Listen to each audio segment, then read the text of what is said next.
It all started with a clip that spread about a Bath & Body Works lotion bottle on screen and a joke linking the scent to HIV that instantly turned into outrage. If you say, I got HIV, okay, goddamn, I got HIV. If that's what you think, then that's what you think. What makes it more shocking is that this is the same duo many viewers first met through comfort content like daily pranks. Charlita? Charlita who? This must be your girlfriend or wife or whatever. Because you ain't been asking me no questions like this, Brian. Huge plates, big face smiles, fun dances, or the mistake of showing the balls on live video. And that familiar routine where Neta calls Charles in. Charles, our lunch is ready. But the vibe shifts when a rant circulates where Neta is accused of saying she would rather be a white woman than a black woman. And suddenly, the conversation is no longer about food or couple goals, but about identity, disrespect, and who they think they can insult once they get famous.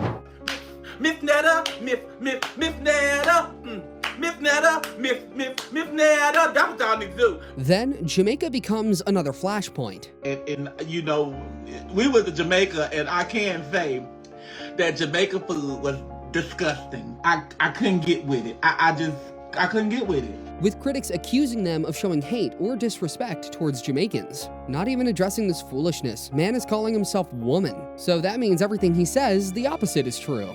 Therefore, thank you for not liking Jamaican food. Miss Batty Boy GSYM, you out of order. You passed your place, so we Jamaicans will put you back. And just as that debate is still ongoing, a new claim emerges that they hinted at being on a red carpet, only for people online to label it a lie. Everybody was wanting to see Miss Neta and Charles on that damn BET red carpet and BET Sunday night. But how did Miss Neta and Charles go from a feel-good couple to a constant debate? And when the internet decides you're a problem, every new clip becomes a test, redemption, or the final cancellation. Mrs. Neta and Charles got invited for a free surgery in exchange for a shout-out for the Plastic Surgery Center. They made this announcement on their Instagram account. Make sure that y'all tune in tomorrow for our surgery at Gold's Plastic Surgery tomorrow. And then on March 12th, 2024, the couple underwent cosmetic procedures in what they described as an effort to enhance their appearance. I mean, have you ever had plastic surgery before? Never a day in my life. Okay. So what made you decide that now is the time? When you're of this age, your body starts to drag, get a little older, and you just, sometimes you just want to go get them, lifted up. Mrs. Neta ended up doing some work on his butt. Well, I had the 360 360 lipo with BBL. And Charles went for the six-packs, claiming that he would never do anything like that again. I wonder why. The ab etching, okay. And would you do it again? No. Before the surgery, the specialist described the procedure to their fans, claiming that fat from Mrs. Neta's tummy would be added to his buttocks. Neta opted for a Brazilian butt lift, when Charles underwent flex sculpt, abs etching, and fat loss. So we have to recoup fat in other areas to build a buttock. That's what we intend to do, okay? So we're gonna take some fat, probably some tummy fat, and we're gonna build a butt with that, okay? Over here, we're going to take tummy fat, we're going to take maybe some chest fat, and we're going to eliminate it. We don't want to add anything to the butt. That's just a personal choice. And so we do that here at Gold's Plastic Surgery as well. Some viewers found this process uncomfortable, with one person seeing it as unnatural. It is very dehumanizing. That place needs to be shut down.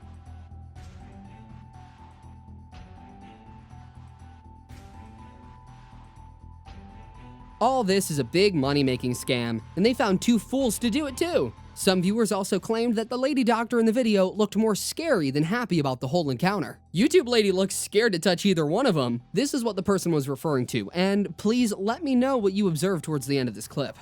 Okay, so for this beautiful lady, she had a major weight loss. She had a gastric sleeve, right? So she doesn't really have that much fat on her tummy. Mostly what she has is a lot of loose skin, okay? However, I'm hoping she's gonna get enough. She's gonna have enough, so we can. They went on with the surgery, and the two lovebirds got the dream they've been waiting for. I just crashed up the Honda and head out. Left the scene on the beam for my mental. All these Benjis, I'm focused on dead guys. I'm a king in this bitch, Sacramento. All my ops, I'm gonna turn them to dead guys. Dripping red in the feet, get in motion. Throughout the process, Miss Neta made a point of documenting the experience for his audience. He shared pre- and post-surgery footage of both himself and Charles. Hi guys, and we are actually now back here live with yet another update. This prompted mixed reaction from viewers, with some expressing admiration, others discomfort, and many simply offering their support. Miss Neta has lost a lot of weight, so it's needed for her, plus she/he got a little wee-wee, so hopefully this makes her feel better. Another person pointed out the renewed confidence he found in Miss Neta. I get now why she's confident about herself. She lost a lot of weight and she looks good. When Mrs. Neta was asked if he would go get another surgery done, he had bigger plans. Get the boobs done? Yeah. Other content creators had different reactions to the surgery. The particular creator saw Mrs. Neta and Charles as victims of the surgery center. I'm sorry, let's talk about it. Gauze plastic surgery needs to be shut down. They need to be investigated by the FBI. The creator claimed that the plastic surgery center explained to Charles and Miss Neta for doing thousands of dollars in exchange for exposure. The reality is like what they doing, what gauze plastic surgery is doing is exploitation. I don't care what nobody say. Put this man to sleep. This man is clearly in distress. Like he's extremely uncomfortable. This would not make me want to go to your plastic surgery office or whatever it is they call it. Yes, no doubt, Charles looks bad in the image behind her. But that's the price they are willing to pay for the fame and the free surgery. I mean, Charles seems to love how he looks, even with a six-pack on a pot belly. Doing okay? How you feeling? Tell the people how this experience has been for you so far. I see you got that, what is that, a six-pack going on there? 6. I need you to count that again. Oop, we got 2, 4, 6, 8. That 8-pack is going on there. We have another TikTok creator also claiming that Miss Neta and Charles were exploited. But this looked like exploitation. Like, it looked like they were on display. It was very uncomfortable to see. Here, viewers clearly didn't agree with her point, with one person saying, "Explanation? LOL." Miss Neta said they were paid well for it, which is crazy. Most content creators didn't care much for Miss Neta. Most of them were worried about Charles. This creator put the goal and the result side by side and was clearly disappointed by the result. They done etched and sketched this man and turned him into an Incredible Hulk Halloween costume. I would be so pissed off if I went into surgery and came out looking like I was full of cramps. Most of the reaction she got for her comments on the new look of Charles are comical. She went on to criticize the unevenness of the surgery. Because even still, they made some of his abs a little more defined than the others, and they're uneven. Like, I don't get it. She has a point there, but she went on to criticize how the center went on to display the explicit images of Neta's backside, which, in all honesty, I find it disgusting to look at. And then they had the audacity to post Miss Neta's results, knowing how cruel the internet can be, and now everybody's talking about the lumps, the bumps, and the boils on her backside. I mean, anyone would understand that point, but Miss Neta and Charles are grown-up adults, old enough to agree to everything that happened. So it's still on them. They chose to accept the terms in exchange for the money and the fame. Look at the result. In Gaston, Alabama, y'all check Miss Neta out. Y'all see, if y'all want something nice, y'all make sure y'all go to Jazz the Boutique. Y'all see all that. You see it, baby? Even some viewers found her nice looking. Yes, she looks nice until you see her without makeup and without any camera filter. You're right.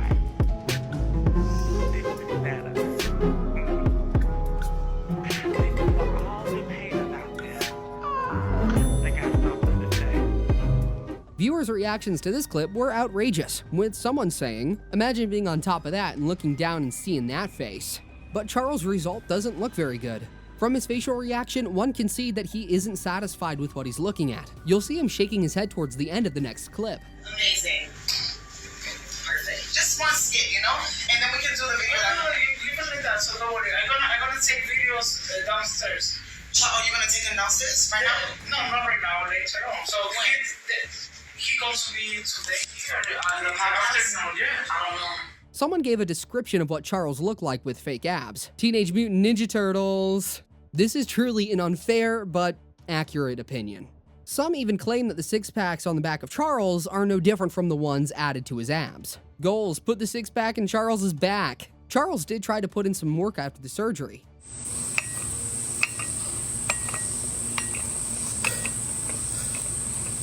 This person commented, "At least he's trying, y'all, damn." But I thought people worked out to get a six-pack and not get six packs and then work out. After a while with the BBL done and dusted, people started noticing changes in his body. You ready? Charles! And questions were asked. Where's the BBL? In response, Miss Neta claimed that their type of BBL or surgery was different from the typical one that people usually talked about, claiming that they had no injection whatsoever. What's going on with our bodies and why our bodies still look the way it looks, okay? For one, we did not go and get any injections, no butt injections, no injection sketches or nothing like that. Y'all seen it because Charles went live on it. I didn't because I ain't have time for that. I was trying to control my whatever I had going on. So this probably meant that Miss Neta stayed off live during this period due to the excruciating pain that came with the surgery. Mrs. Neta emphasized the fat in her backside had disappeared. We went through surgery where we had fat removed and fat replaced. So for one, no, I don't have a big BBL now. I don't have a big BBL because what they did was they transferred my stomach fat. Now listen carefully. With that, Miss Neta was given an award by someone on TikTok. A well-deserved award, I must say. The world's first shapeless BBL. Speaking of awards, a particular HIV narrative stuck with Mrs. Neta and Charles for a long time. But how did this begin, and what was the point of it all? On one particular day, Mrs. Neta went online to unbox a product. During the video, he stated that a Bath & Body Works lotion known as Cloud9 was used for treating sexually transmitted infections. It's called Cloud9. It smells just like an HIV. Although his tone suggested he may have been joking, the statement was not received lightly by viewers. Why y'all keep posting Bill Cosby's brother? We really need to reevaluate the people we make famous. Shake my head. In another video, he implied that he was just using the product for his STIs, which quickly drew attention online. HIV and you got the box, and what I said was, okay, this right here is the lotion for my HIV lotion. This is the lotion for my herpes. This is the lotion for my syphilis. I said mine. I directed all of that to mine. But most people noticed that she was lying. She didn't say that the HIV was hers or claim that she had HIV. This person pointed it out clearly. He did not say mine. He's lying again as usual. Just so you get it clearly, here is Miss Neta saying your skin and not my skin. Those diseases, I'm gonna show you the kind of lotions you gotta buy for your skin and stuff. Herpes lotion, HIV lotion, and Now, here's another one, where he's clearly speaking in the third person, and not in the first. It wasn't only HIV, he also said the same thing for herpes and gonorrhea. This is the lotion for gonorrhea. If you got gonorrhea, this is the best lotion to use for gonorrhea, okay? Best lotion to use for gonorrhea. And then, not long after that, we find Miss Neta in another video contradicting himself again. He's claiming that he does not have HIV. Baby, let me tell you something. Them people know I have no herpes, no HIV. In response to the claims, Bath & Body Works came out to debunk his claims, and they've allegedly reported to have taken action against Mrs. Neta. We do not support or condone the use of language that undermines the integrity of our products or spreads misinformation. Mrs. Neta later returned online to issue an apology. However, the delivery was perceived by many viewers as defensive rather than remorseful. During the apology, he appeared to contradict his earlier statements. That's just like when they came out with the HIV and the syphilis and all that other stuff. We didn't make no response. We made jokes about it. No disrespect to the people that has it. No disrespect to the people that has. He would also go on to threaten to deactivate his TikTok account if people don't get off of his back. And I'm gonna go live, and I'm gonna cuss all them monkeys out over there. I'm gonna let them know how I feel, and then I'm gonna deactivate my page. When Mrs. Neta discovered that his lies ain't stopping people from coming for him, he decided to turn the whole thing to jokes. You know, that's just like when they came out with the HIV and the syphilis and all that other stuff. We didn't make no response. We made jokes about it. No disrespect to the people that has it. No disrespect to the people that has the diseases and stuff like that. I wasn't making fun of them. It was just that they was putting it on us, and we were just making, instead of us going out and lashing out, we made a joke about it. Mrs. Neta makes jokes about a lot of inappropriate things. And just in case you're thinking that people are exaggerating the situation and they should take it as a joke, just look at this clip and tell me if this is also a joke. Oh my, look, these people done went all out on their table. They done spent all this money in a little trunk or treat shit. Hey, my child. How you doing? What happened to you now? I live in a convict, my child, and they whooped my ass last night. Just like people living with HIV would find Mrs. Neta offensive, I'm sure Christians will not take this behavior as a joke. Now he's disrespecting nuns. Just have absolutely no regard for anyone. And he ain't funny. And then, in some other situations, Mrs. Neta is seen calling herself the Messiah of the Christian faith. I don't follow nobody but the Lord. Well, you better, I'm Jesus. I'm Jesus. Oh, my Lord. Regardless, Mrs. Neta was still getting support, especially from some people in the LGBT community. This person came on her live, understanding Miss Neta's point and claiming people always say their community has HIV. Me got HIV. None of that stuff was true. They say everybody in the alphabet community. I heard I had it, so it doesn't matter. It don't matter. The things that they saying about you, I've heard worse. On top of that, we have more online discussion on how Mrs. Neta, addressed as Joe, is hiding his HIV status from Charles, whose real name is Roland. Roland, you didn't have to do this. You didn't have to go this far as you went for money. So now you're stuck in a situation to where Joe could expose him to what he have, and that would hurt them both. The person went on to reveal that Charles could end up with HIV if he doesn't take care, because he's already dealing with his own personal STI. But if it do go that far, yes, Joe is going to expose what's going on in their relationship about his HIV and about his syphilis. Yes, when Charles Pause. What? Safari. Wait a minute. Press rewind. Charles got the package too? Charles got syphilis, definitely. Now, has he passed the HIV on? All of these are alleged, by the way. No one is sure where they got all of their information from, which is why some are asking for proof. Some other supporters of Mrs. Neta left a comment in defense. This is going way too far. HIPAA Act violation for exposing his medical status. But how did Mrs. Neta get all of these people together to follow her in the first place? We will have to look at how he started out on social media. You might scroll past them thinking, who are these people? Mrs. Neta and Charles are everywhere. And whether you love them, hate them, or just want to see what chaos they're bringing next, there's no denying that they are irresistibly watchable. Tonight, Bill Cosby, a free man, back home, released from a Pennsylvania prison, just 12 days shy of his... Don't cry. Yes, sing. We both know I'm not what you. Hey y'all, happy Christmas and a merry damn New Year. Before the couple became the focus, it was just the 48-year-old Joe Robinson, now known as Mrs. Neta. He first gained attention online through short-form comedic videos. The humor wasn't over-edited for trends. It was raw, relying on personality and confidence that made even simple statements sound like a joke. House, y'all, what y'all got going on today? It is Saturday. Happy Saturday. Yes, I am loving it.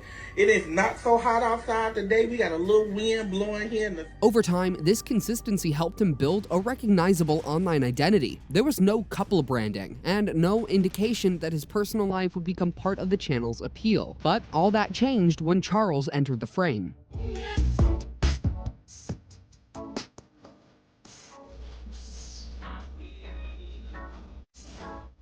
Though there isn't a certain story on how Charles and Neta met, some claimed Neta was a family friend before they started dating. Some say she began grooming him since then. Neta been grooming Charles since he was 16, allegedly. Other sources claim that they met through social media. However they met, their bond has since evolved into marriage and a shared online brand. The couple got married on the 18th of September, 2024, in a small ceremony graced by family and friends. Husband Charles! Yes? Your lunch is ready!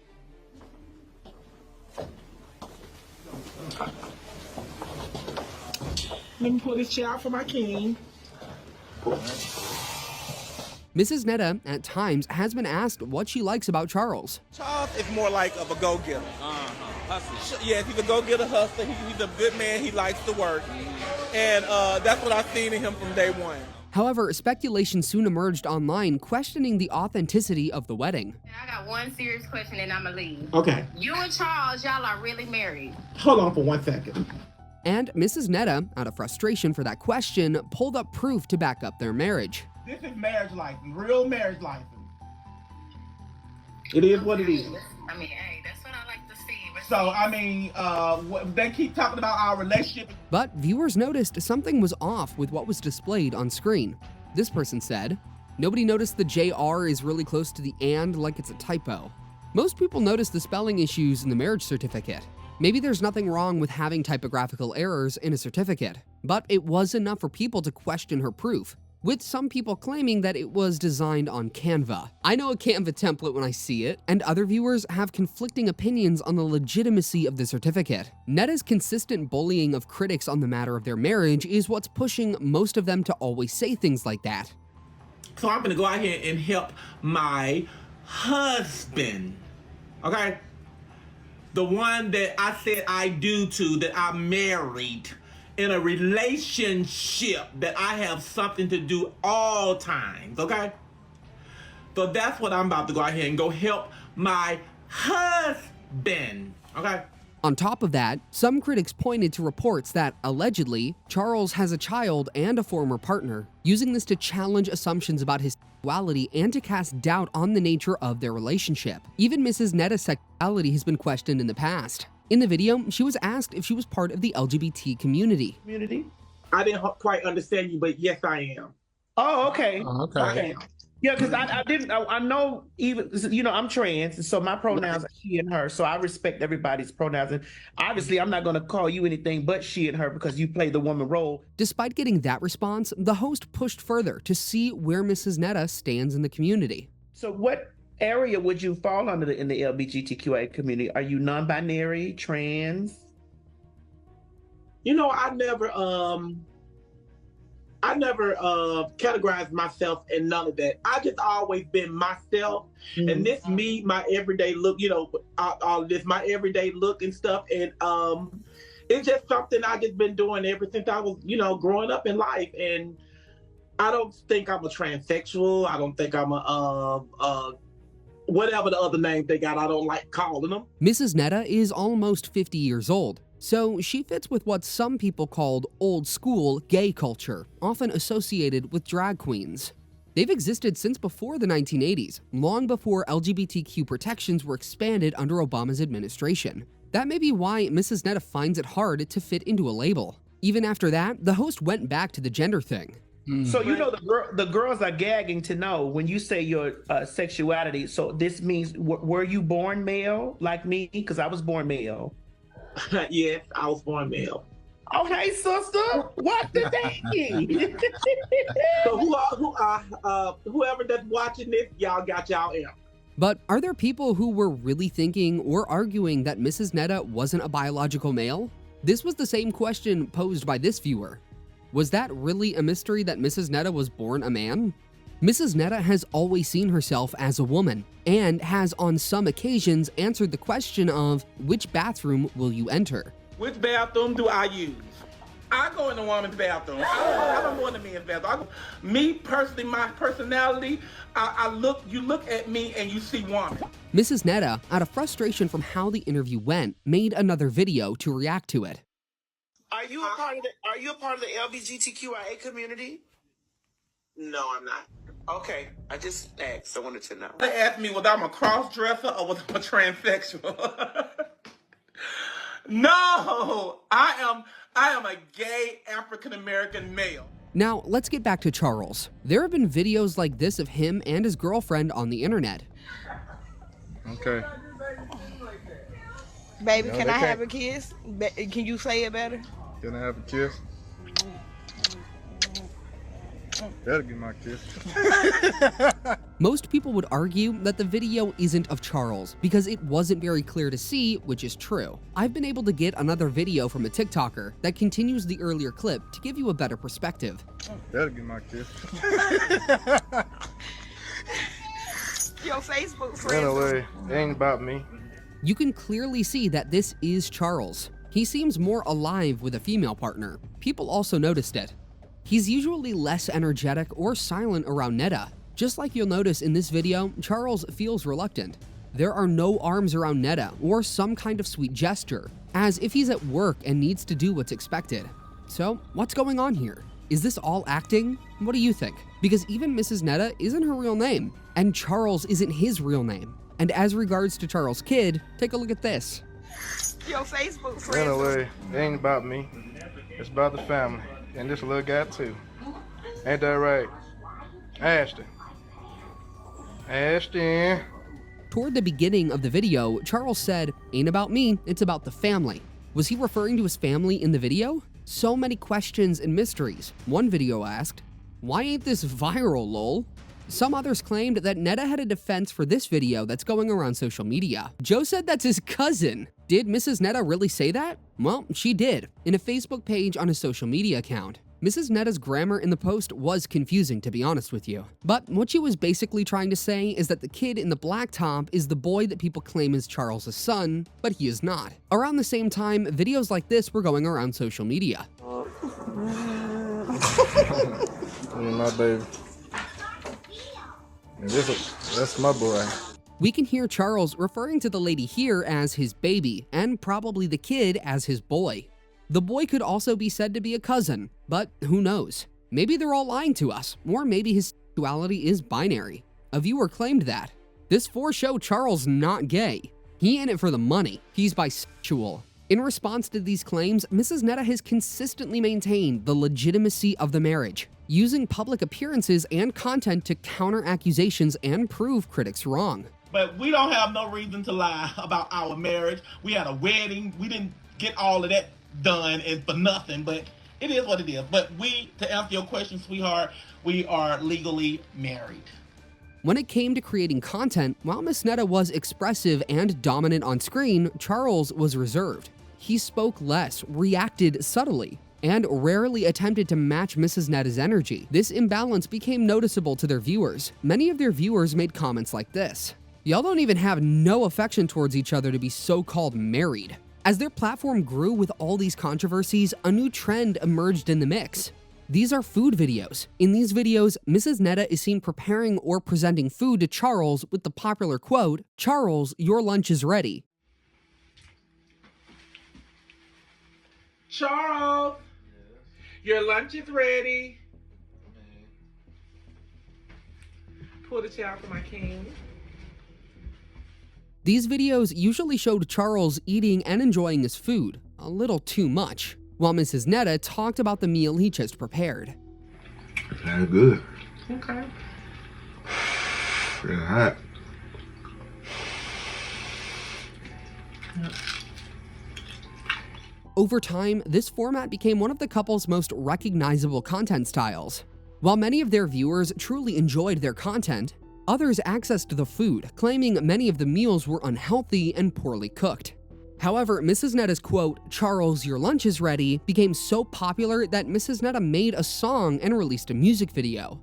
Charles, your lunch is ready. The video, which has now gained 60,000 views on YouTube, had comments like, "The saddest part about this song is that it's not a parody and they are taking this seriously." Though Neta's song centers on the idea that she and Charles are inseparable and destined to stay together forever, the couple has still managed to perform at some public events.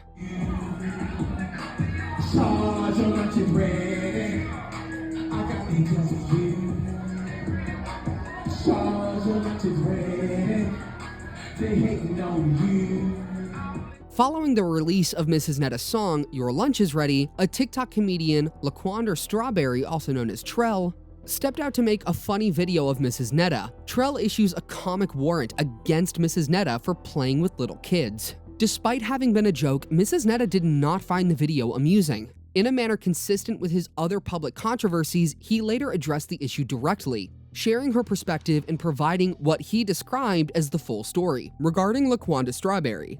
This shot is for Laquanda /Trail / what they call it, the Kenny. Mrs. Neta went on to claim that it was ironic that someone with a dark past would come after him in such a manner. But once I feel that you take the situation too far, you know, then it just took them too far. First of all, I'm grown. I'm 47 years old. I don't play no little childish game. Mrs. Neta was really pained by the claim made by Trell. So she went digging and found a criminal record on him. You know, slash LaQuanda, you know, did you tell the world out here that you is a offender? You is a offender, a child molester. That's what you are. And we. At least when Trell was saying his own version, it was clearly a joke. And he said allegedly. But here's Mrs. Neta saying something so incriminating as a fact. When I went digging, I wasn't able to find anything concrete on that. Do you guys know something about this? And we have children here in my area, so I will not be letting you come around here and work around my relatives and my kinfolk and have them for you to touch on them. That ain't gonna happen. Trell soon responded to Joe Netta's video, posting a video directly addressing Charles and expressing anger over the situation. Charles, if you looking for a bad one, and I mean a bad one, come on over here. Because I know you get tired of Miss Netta, big goof ass standing over you looking like the Undertaker. So guess what, Miss Netta? Baby, you should have never woke me up because I was asleep.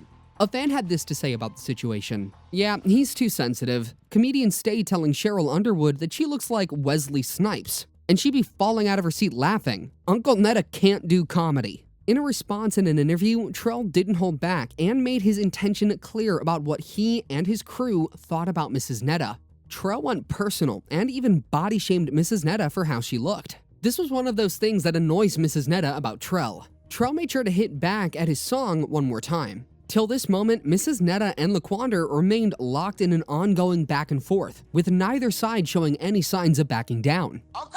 Okay, and let me get my part out first. Let me get my part out. I can hear me though. Start bashing me, talking about me, you fat. Your back, big ball, what? You know, you did all that. That's how I do with everybody. That's not the way you do it, though. But listen. As Mrs. Neta and Charles' content began to reach new heights, people started pushing the narrative that Mrs. Neta was being toxic to Charles, and many pointed to videos like this one, where she shuts Charles up when he tries to speak, as proof. Have you noticed a decline in your viewership and all of that kind of stuff? Is it affected all of that? Yeah, no. Because what happened is that, okay, just like the lady told me again on here. Let Charles talk for 1 second. I mean, okay, well, go ahead. Go ahead. And then in another, we see how Mrs. Neta is going back and forth with Charles for flimsy reasons. Just pop on the live, like you man. got our conversation is on live right now. But am I saying something out the way? That's the question. Am I saying anything out the way? You so stupid. Came in, you would have damn had touched the food. You don't know. I do know. I know you do. Yes, I do. And first of all, I always wash my damn hands. Well, did you wash your hand then?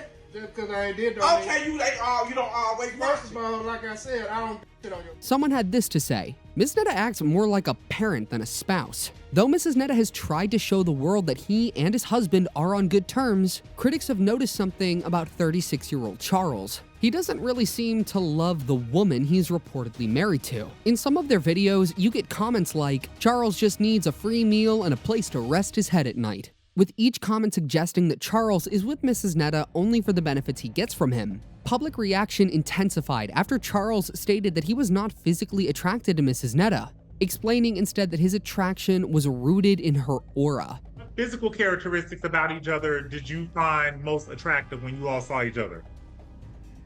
What ain't a physical thing? Okay, for you it might not have been physical, but Neta. No, there was the aura. The aura, I guess. The aura. Okay, it was the aura. So, and you ain't got to get into detail because that's not what we're doing here. He said it's the aura. What? Wait a minute, hold on. What the hell they do? Even Mrs. Neta was surprised by his response to the question. At the time they started dating, Neta claimed that Charles was still staying in his father's house but had a job. Stayed with his father and I stayed by myself, and he would come over every now and then. The comments were brutal, with many viewers interpreting their discussion as revealing the motive within their relationship. So the relationship was a mutually beneficial arrangement, or allegedly just a means to an end. So basically Joe was Charles' sponsor. Charles was living with his father, didn't have a car. Joe moved Charles in, let him drive one of his cars, and cooked for him. At the height of the whole Charles' girlfriend and kid controversy, Mrs. Neta mocked people spreading the rumor with a video of a dummy kid. Ma'am, that is not That's not Charles' baby.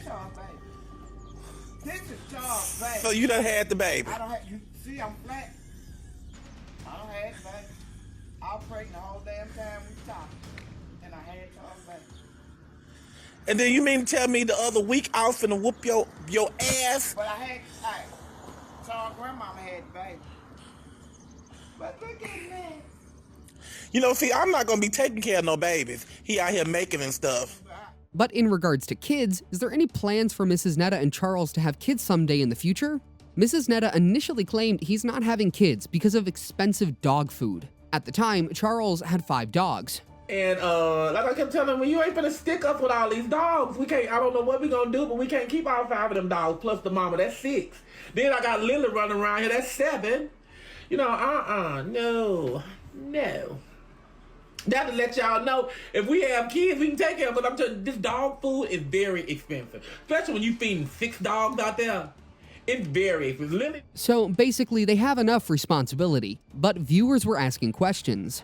Having dogs equates to raising children? I had no idea. This was probably one of the only times Mrs. Neta has admitted to not wanting kids. But on many other occasions, he's seen saying something completely different. Nothing about me and Charles doing nothing about no children, because every time we put something out, they try to block our blessing. So this blessing they're not gonna block, but me and Charles is gonna get some kids. We don't got them today or tomorrow, but we gonna have some, okay?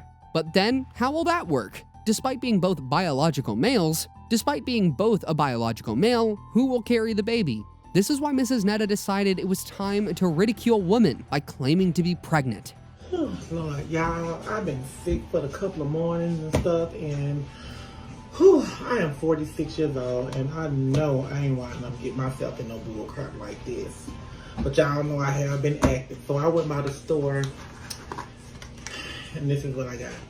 Mrs. Neta even went further, claiming that she hadn't had her period in some months, which prompted her to think she's pregnant. It's been a couple of months since old girl done came and visited me, so let's see.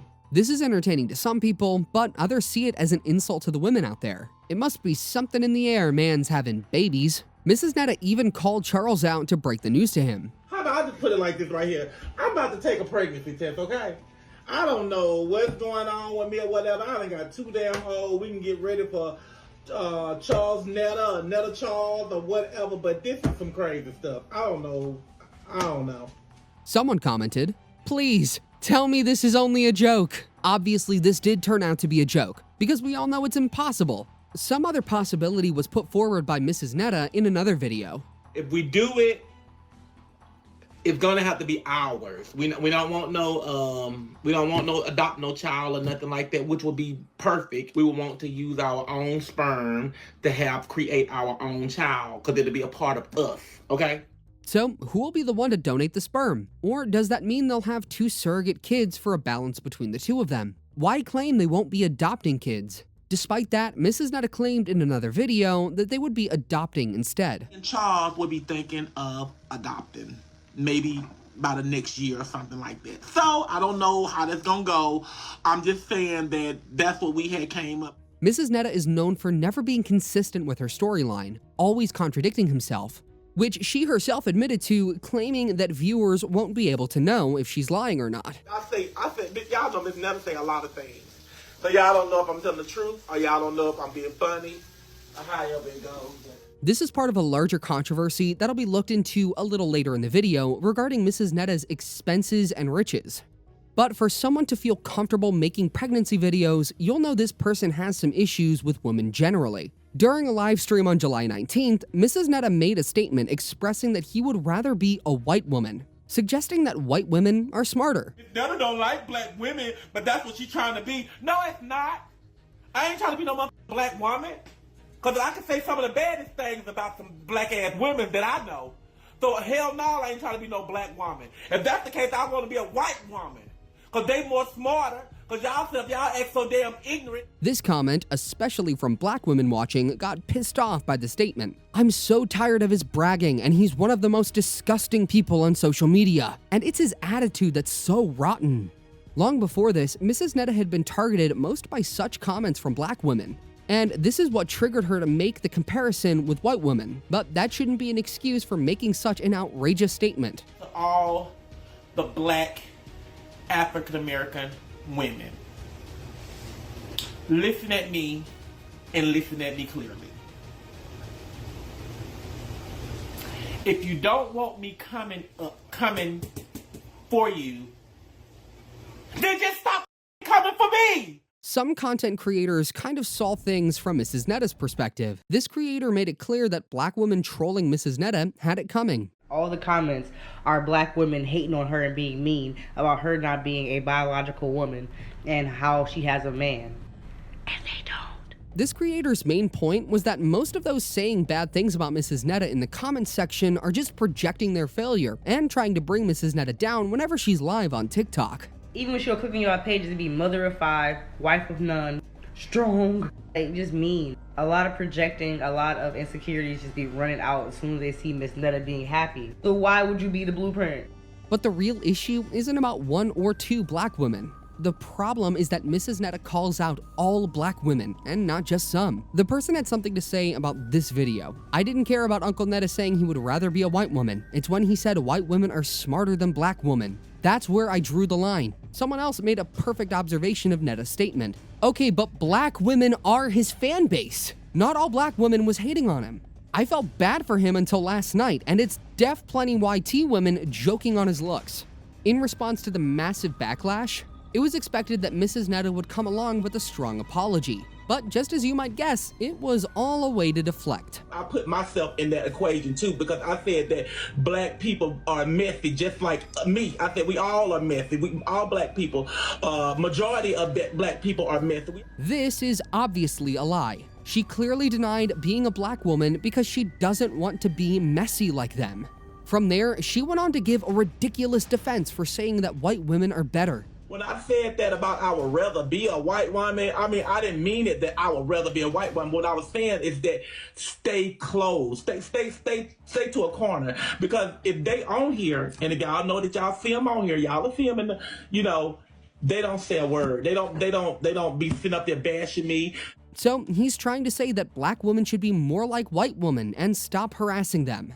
But if most of the viewers are black women, it's easy to find that a few of them will be against Mrs. Neta. In some subsequent streams, he is seen praising black women. African-American females. I love African-American females. They about the beautifulest thing on earth. I look at it.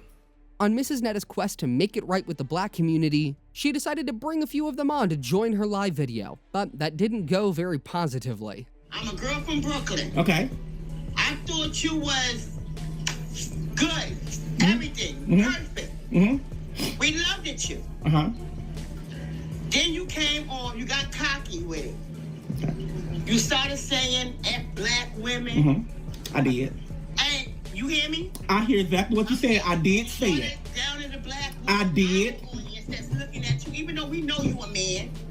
You know? Okay. But we looked at you because you were saying, you know, cook for your men. Yeah. As someone who's had a lot of experience, the incident further intensified negative perceptions of his relationship with his audience, with arguments that such remarks reflected a pattern of dismissive and harmful behavior towards his own fan base. We should all just collectively ignore them, and maybe they'll go away. However, this has not stopped the backlash directed at black women, as Mrs. Neta has repeatedly gone online to make statements that many viewers find troubling. With your dumb ass. You don't see no white women. You don't see no Puerto Rican women. You don't see that when Puerto Rican women and white women and stuff come to me and Charles, we be like, huh? They're like, Charles and Neta, we love y'all. We be like, what? Black people don't know how to. These problems kind of put Mrs. Neta under a lot of pressure. But the one that affected her the most was the one that she had with her manager. But before that, she was a wretch pretending to make a lot of money online. $10 and $20 and $30,000 that they giving us. Y'all know we make it. Content creators that's on here, y'all know we top out sometime with $10, $20, $30, and $40,000 a month. This was how it all started, with making claims online about how much he makes in a month. But some don't believe this, claiming that he makes at most $4,000 per month. He really mean like $3,000, $4,000 a month. With that, Mrs. Neta decided to make a target of $100,000 a month. But I don't want to make that. I want to make hundreds of thousands a month. That's what I want to make.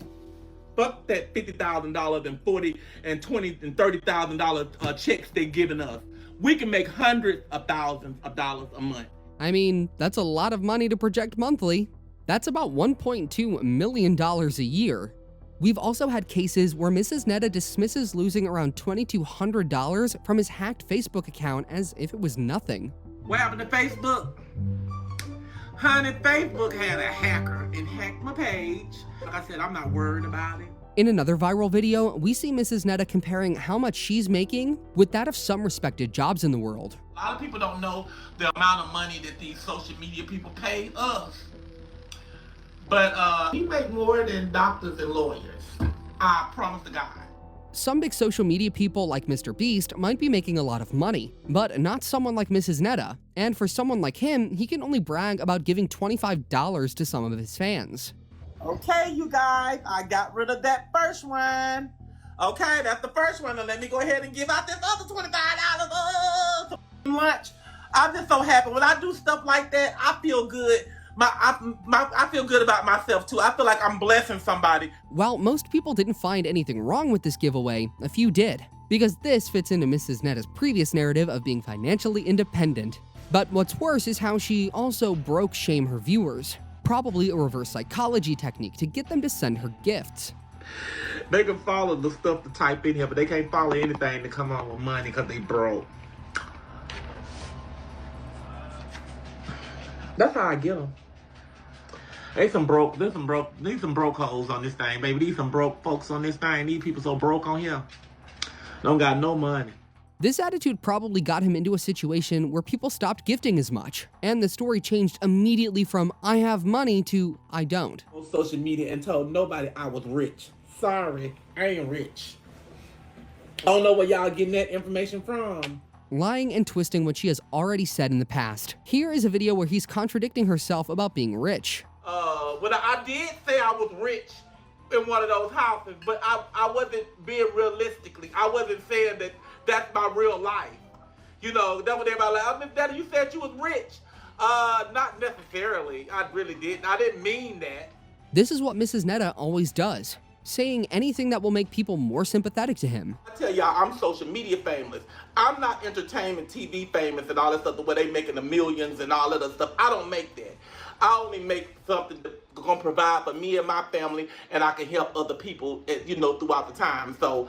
And in no time, we have her begging more overtly for a gift from the same people she had broke shamed in the past. It's unfortunate, but some people are still sending gifts to her. Some stars or whatever, hearts or roses or galaxies or whatever y'all want. Whatever y'all want. Y'all know we don't get I can get 1,000 roses and get 20 cents. So you know it's not no big money involved in that either. So you know if you guys want to do that, you're welcome to do that too. But I'm not asking y'all. A question was asked about the money controversy on his live video, and Mrs. Neta basically said it's all content. Not forgetting that these sites or stuff, content creators and stuff, we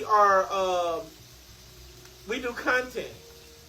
And we just here to make y'all laugh. We here to get y'all attention. We here to get y'all views. So we're going to say or whatever. We're going to do and say what's going to get us the views and our little stuff pushed up. So, well, of course. So we're only here for entertainment purposes only, okay?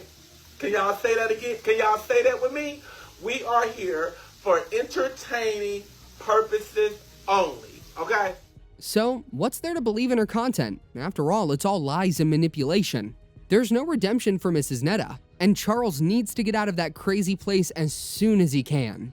Something really crazy is going on with Baylee. The influencer is currently being sued for about $75,000 by her ex-husband Matt Khalil for her degrading and deeply personal remarks about him. Unfortunately, the lawsuit lands in the middle of another storm, the messy fallout from her breakup with fellow creator Kyle, whom she called the sweetest, most perfect guy, right before she published content saying he had been manipulative while she was dating him.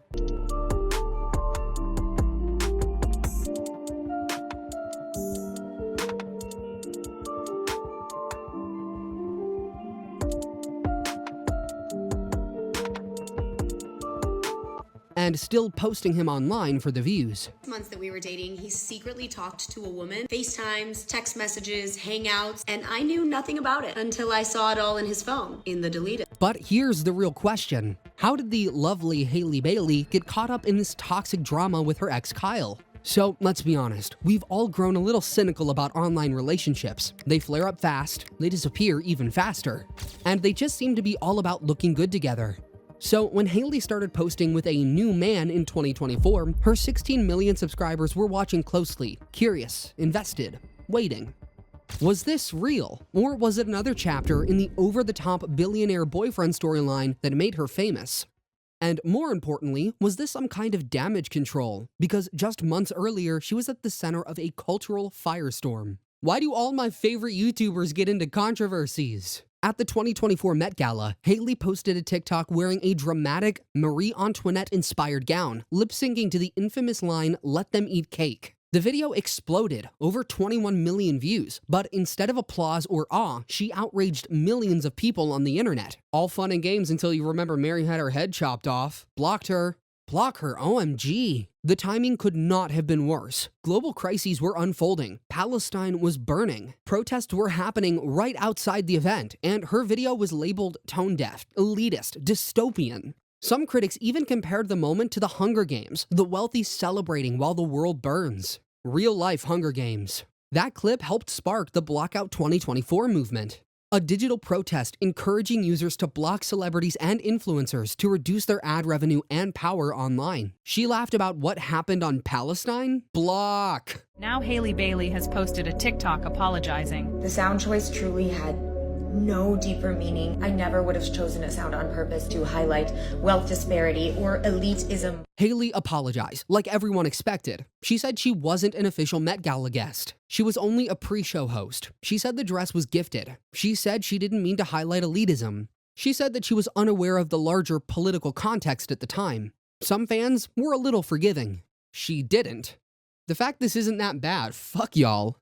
It's wrong that people are doing this because no one else is receiving hate for this sound. If it's so bad, they shouldn't have made it. And she stated it was an accident. People need to get over it. But there were others who had already made up their minds. So when the new man appeared not long after, those people didn't just see romance. They saw strategy and rebranding. They saw a possible pivot away from controversy. Imagine if this entire series was just a way to promote her new song, LOL. Her relationship with this guy is more realistic than my internet. 16 million people were watching, and since they didn't have the answers, they offered their thoughts and prayers, liking, sharing, and commenting.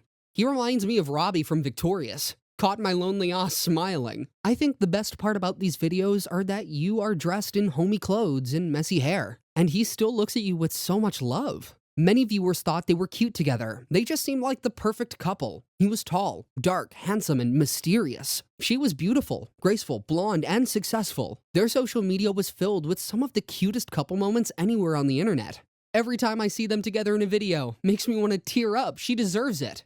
The way he looks at her, what could possibly go wrong for these two? Everything had been going just right for Haylee since she was crowned Miss Minnesota USA 2014 and featured on Sports Illustrated swimsuit model. Fortunately, she had it all. The beauty, the grit, the charm, the ambition. Plus, she was on a platform that catapulted her to global fame. So, she graced the covers, landed lucrative deals, and amassed a following of 16 million. Creators pop up on social media every day, but not many of them become recognized as one of the top 100 most influential digital creators in the world, named to the inaugural Time 100 Creators list. So, yes, we can easily say it took a lot of ruthless consistency and grit for her to get to the top of that ladder. Of course, she started small and leveraged her popularity as a model and beauty pageant contestant. But the big bucks started to roll in when she started uploading content around a series tagged The Billionaire Boyfriend William. This was the series that helped build Haylee Baylee's entire online persona. If you've spent any time at all on TikTok over the last few years, you've probably seen it. Welcome back to another day in my life as a stay-at-home billionaire's girlfriend. If you missed my last vlog, William and I have been engagement ring shopping. I've honestly never been so excited. It feels like I'm living a dream. The premise was simple, but strangely addictive. Haylee would appear in these shorts, cinematic clips, living what looked like an impossibly glamorous life. Private jets, luxury hotels, designer shopping sprees, all supposedly funded by her mysterious billionaire boyfriend, William. They were exaggerated, comical, widely funny, and quirky. Her fans loved them and just couldn't get enough of the drama, the suspense, and the mystery. Plot twist, William is the red anti-aging light. Imagine William finally gets social media and finds these. I still believe she murdered William and had a mental breakdown, so now she pretends he's still there. But here's the real twist. I said a boom, chicka boom. I said a boom, chicka boom. I said a boom, chicka rocket, chicka boom. William was never really there. We almost never saw him on camera. Sometimes there was a hand, a shadow, a voice off screen, or a subtle hint that he existed somewhere just outside of the frame. And that mystery was the entire point. Viewers filled in the blanks themselves. Who was William? Was he real? Was he a joke? Was this satire of influencer culture? Or was it quietly selling the fantasy? William is the fashion industry. And that's what made the series so effective. It blurred the line between storytelling and reality. The videos felt like tiny episodes of a luxury romance drama, but they were also classical influencer content. They treated it like it was an ongoing series, waiting for the next episode to drop. Others were skeptical from the start, arguing that the whole concept played directly into the fashion economy of social media, where wealth, beauty, and luxury are packaged into short, addictive clips designed to go viral. I love watching the compilation. You can really see her start to share more about William. First, it was just a few rules, but now we know his business partners and vacation plans. 50 Shades of social commentary. Great work. Dang, thinking I don't need a William, no more how stressful. Thanks for this, LOL. But whether people believed it or not, they watched. Millions of them. 16 million, actually. And over time, the billionaire boyfriend William stopped being just a running joke. It became part of Haylee's brand. Billionaire Boyfriend, I think, was my first. Yay! Billionaire Boyfriend, I think, was the first thing. That was the first series I ever did. And I'm really grateful that it took off, especially on YouTube. For quite a long time, the Billionaire Boyfriend William series stayed exactly where Haylee wanted it, in that gray space between parody and possibility. It was a fantasy that kept her right where she wanted to be. However, something happened that made the joke feel a lot less like a joke. In October 2022, Haylee posted an apartment tour with Caleb Simpson. How much do you pay for rent in New York? Oh, it's a lot. You're the apartment guy. Okay, come on in. Don't be on mommy's rug, though. Whoa, holy shit, this place is insane. On the surface, it looked like typical influencer content, walking viewers through her cluttered space. The well-stocked refrigerator, pointing out the design in the doors, the collection of comic books and Marvel superhero action figures, the high windows, the lighting, the decor. Lots of reviewers were charmed by how luxurious and real the whole apartment looked. More than this, they were charmed by how down-to-earth and exciting and real she actually was. The expired raspberries, clothes on the floor, messy bathroom, and the dog drinking the toilet water is probably the realest thing I've ever witnessed compared to house tours where the house looks all neat like it came from a magazine. Thank you, Haylee! But as the video unfolded, people started noticing even more details. The apartment was a luxury, and the reality of the whole situation was mind-blowing. This is the first video that I watched of her, and now I watch her daily. My intrusive thoughts with that window. For $17,000 a month, Haylee was living in an apartment in Soho. Suddenly, the backdrop of Haylee's videos looked very different. The luxury lifestyle she joked about in the Billionaire Boyfriend William series now had a real-world setting. And that changed the way that people watched the content. You were the billionaire boyfriend all along! Her rent is around $26 to $30K a month. I live in NYC, and I know exactly what building she's living in thanks to living so incredibly close to her. So yeah, without a doubt, that's pushing $30K. My whole house fits into her living room. Before, William was clearly part of the punchline, an exaggerated symbol of influencer fantasy. But after the apartment tour, some viewers began asking whether the fantasy might be rooted in something real. Bro just called me broke in so many languages. Was the billionaire boyfriend actually a joke? Or was the joke simply the way it was being presented? Haylee never confirmed that William existed. In fact, she repeatedly framed the series as satire and a playful exaggeration of luxury influencer culture. It worked before, but once the audience saw the apartment, the line between performance and reality became much harder to ignore. Because suddenly, the lifestyle looked very real, and once viewers saw the apartment, a new kind of curiosity took over. And of course, the internet began asking questions. So this is love. So this is love.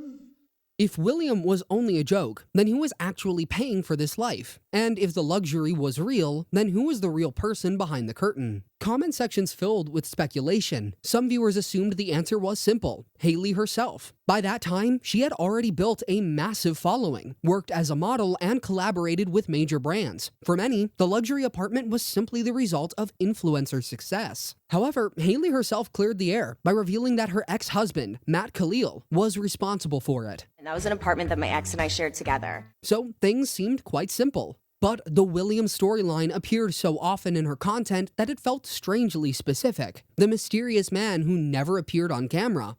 The lavish settings, the playful hints about private wealth just outside of the frame. It was enough to keep sparking the imaginations of millions of viewers. She doesn't have to pay a dime. That's what billionaire boyfriends are for. William's gonna be so disappointed on you for letting any random apartment guy come inside your apartment. Who cares what she pays? William got her covered. So William lingered just around the frame.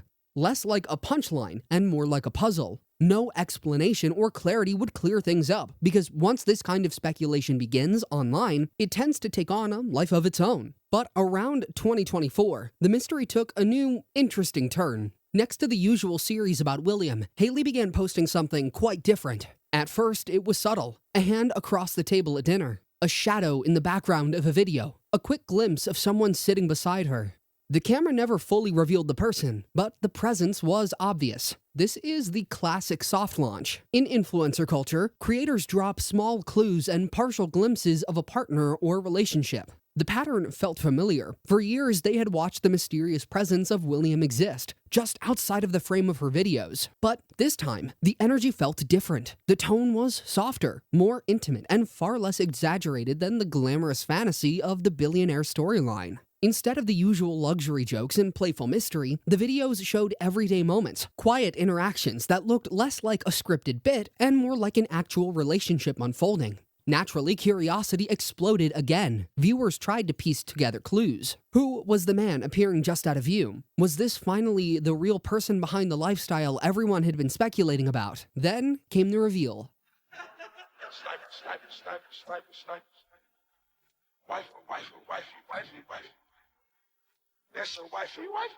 Haylee eventually introduced him to her audience. His name was Kyle Vieira. A creator in his own right, he stepped into the frame after weeks of hints and speculation. What had started as a quiet tease suddenly became a full public relationship. The reaction was immediate and overwhelmingly positive. Such a sweet BF. Why is he manly and zesty at the same time? Do your man thing. That is the sound of love, guys. Fans loved the dynamic between them. The videos felt natural, playful, and affectionate. Many viewers who had followed Haylee for years saw this as the moment when the story had shifted from satire to something more genuine. I love how comfortable you guys are around each other. So glad to see you so happy. Girl, he's a keeper.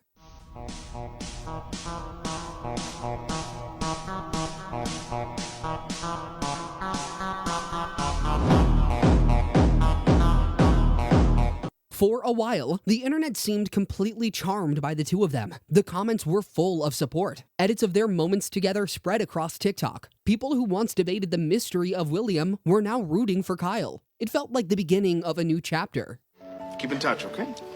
Don't worry, I've got you on speed dial. I'll call you if I ever have a problem.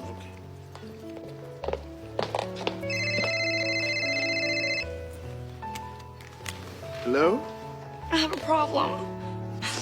I'm gonna miss you. However, social media rarely stays sweet for long because the internet has a memory. And once millions of people were invested in this budding relationship, curiosity quickly turned into skepticism and investigation. Soon, followers were not just watching the romance unfold. They were digging. Who exactly was Kyle Vieira? OMG, he has a channel too? Where had he come from? And more importantly, was he really the right person for someone as visible as Haylee Baylee? The questions kept multiplying until one voice cut through the noise. Yeah. What you over here being messy for? On July 11th, 2024, a TikToker named Jamie Stone stepped forward and posted a TikTok with text that shifted the tone of the entire conversation. The text suggested that she had warned a well-known influencer about the man featured in her content. According to Jamie, the influencer acknowledged that he was a bad person, but continued posting him anyways because the relationship generated attention. A few days later, she posted a 3-part series revealing that the influencer was Haylee Baylee. So obviously the last thing I said to her was like, you know, it's your responsibility now to make sure this doesn't happen to other women. And she's like, 100%. That is why I made him sign something. I don't understand the like lengths that you would go to for all of that. Why would you not just stop making content with him?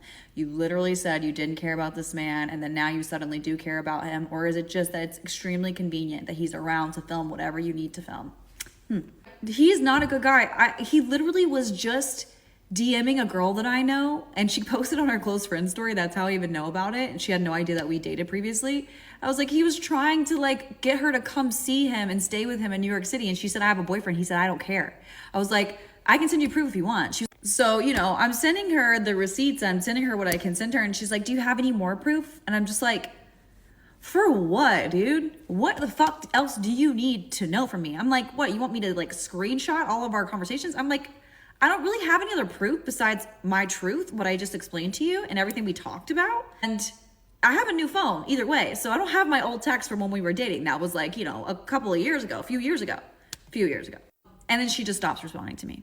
Jamie claimed she had already tried to warn Haylee privately. According to her, the man appearing in Haylee's romantic content was not the charming figure audiences believed him to be. She described him as narcissistic, manipulative, abusive, deceptive, unfaithful, and someone who had hurt her deeply during their own past relationship. In her account, he had cheated repeatedly and concealed a sexually transmitted disease from her until she discovered it herself. She said that she had shared her story out of worry about the ethical consequences of platforming someone she believed was a danger to women all over the world.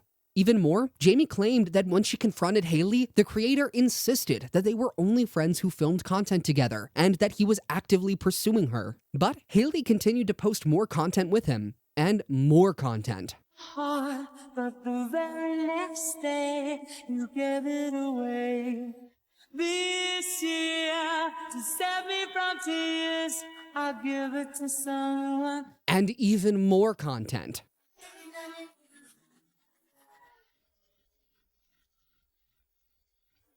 First I go whip out the bow.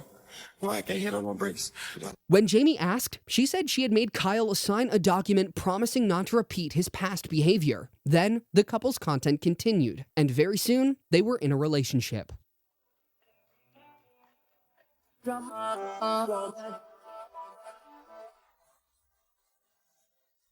The smiling photos, the affectionate videos, even a post celebrating their 1-year anniversary in 2025 continued to appear across Haylee's pages. To Jamie, it felt like her concerns had been brushed aside. She said she even felt like Haylee was setting her up for backlash, so she had to withdraw. How could I not? A few days goes by, I haven't talked to her, you know, I'm giving her space. I don't want to be all up in her shit, you know? And then she randomly at like fucking 1 a.m. in the morning posts a video with him like in the street, like twirling around again. And I was like, what the fuck? Pops up on my For You page, heart sinks, per usual. And I'm like, wait, what? This begs the question, why did Haylee not steer clear of this man despite the warnings? Was it love? Was it the business side of things? Because if those warnings were genuine, continuing to feature him in content meant that the story of the relationship was being prioritized over the potential risk behind it. When your life becomes content, stepping back from a storyline can feel like stepping away from engagement itself. The relationship was not just personal, it was also part of the brand. Now that this is out there, I can say, yes, she is currently on a cruise with Kyle. She only deleted her off her page publicly, but still is very much supporting this man privately and is literally on a cruise with him and brought him to an influencer cruise knowing the kind of person he is. And she's been posting to YouTube like literally every day, telling her YouTube audience that she's so sad and struggling with friends and family. I know she was just getting ready for a cruise. And I will just be very limited in what I say here, but just a lot is coming out behind the scenes about both of these two, about Kyle and Haylee. Just point blank period, they are monstrous people who do not need to be on the internet. They do not need to have a platform, and Haylee needs to be deplatformed. And I just, yeah. So, everyone waited to see how this story would go. While many felt Kyle had too many skeletons in his closet, others felt Jamie may just be another model/influencer looking for attention. So the internet waited, and waited, like waiting for a ticking time bomb to go off. So I'm officially single. Let's talk about it. Eventually, like the internet sleuths predicted, the relationship came to an end. This and the nasty breakup. At least everyone is being mature about it, though. This didn't age well. When Haylee Baylee finally addressed the situation, her tone was calm and surprisingly mature. According to her, the breakup between herself and Kyle Vieira had been mutual. There was no dramatic fallout, no public argument, and no harsh words. In fact, Haylee spoke about him with kindness. She explained that Kyle had been caring and supportive during their time together, but that the two of them ultimately realized that they were moving in different directions. Their ambitions, she said, simply did not align anymore. Love was no longer in the air. It was the kind of explanation that people often hope for when public relationships end. And for a moment, the internet seemed relieved. Fans filled the comments with encouragement, praising the way that both of them handled the situation. Many applauded Haylee for choosing herself and wished them both the best as they moved forward separately. A monthly serious video from Haylee, let's go! All jokes aside, I really hope you quickly heal. You're amazing and deserve nothing but the best. I'm so glad that you're okay and not too upset. We are here for you, bae. Honestly, I've never seen anybody this mature and chill about their breakups. For a brief moment, it looked like the story had reached a peaceful ending. However, out of the blue, things escalated pretty quickly, but not before there was smoke. Yeah, you talked to her when we were together. Loved you at your worst, but that didn't matter. It took you 2 weeks to go off and date her. Guess you didn't cheat, but you're still a traitor. Because not long after the breakup announcement and well wishes, the tone of her content began to shift. Her TikTok started carrying a heavier emotional weight. In a series of posts, she spoke about feeling drained, emotionally exhausted, and uncertain about her sense of purpose. The videos were subtle but telling. Rather than directly explaining what had happened, she hinted at the toll the relationship had taken on her. The captions and short monologues suggested someone trying to process a difficult chapter. She talked about feeling depleted, about giving too much of herself, and about the strange emptiness that can follow a relationship that once seemed full of promise.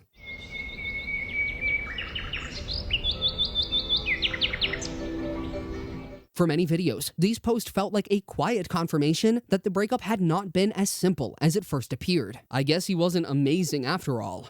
Your friend warned you about him though, lol. I just landed somewhere for a super secret shoot, but because I can't tell you that yet, let's do an edition of the things my ex-boyfriend did, and I still stayed. Yes, I'm aware some of these are very foul, and I should have seen it coming, but you know, when you're in love, you're dumb. Let us begin. Then, everything exploded during TikTok story time. In a series of TikTok reels and Instagram stories, Haylee started unpacking the sordid details of what was really going on behind all those pictures and videos of love and glamour. According to her account, everything started off perfect. He said just the right words, made the right moves. Standing right next to him, she felt seen, acknowledged, and validated. But over time, subtle inconsistencies began to surface. After about a year of dating, I asked him what my middle name was, and he didn't know. He didn't even have a guess. During the first 6 months that we were dating, he secretly talked to a woman, FaceTimes, text messages, hangouts, and I knew nothing about it until I saw it all in his phone. He wasn't always there when she needed him most. She had surgery, and he wasn't there for her. He was out drinking with his friends. Messages from other women vanished into thin air. Things weren't lining up the way they used to, and his reassurances that things were getting on well began to feel incomplete. And when the relationship was on its last legs, he asked for an NDA. Of course, when she opened up about these patterns, her audience tone shifted. The heart emojis were gone, or now they meant something else. They were like raised eyebrows. The internet sleuths had so much work to do, and they began revisiting every detail, looking through everything they had brushed past before. And of course, the judgments came very quickly. Crazy stuff. She's in her 30s and still couldn't help dating this man with all of that info available to her? Yikes. This whole situation is just crazy victim blaming at the end of the day.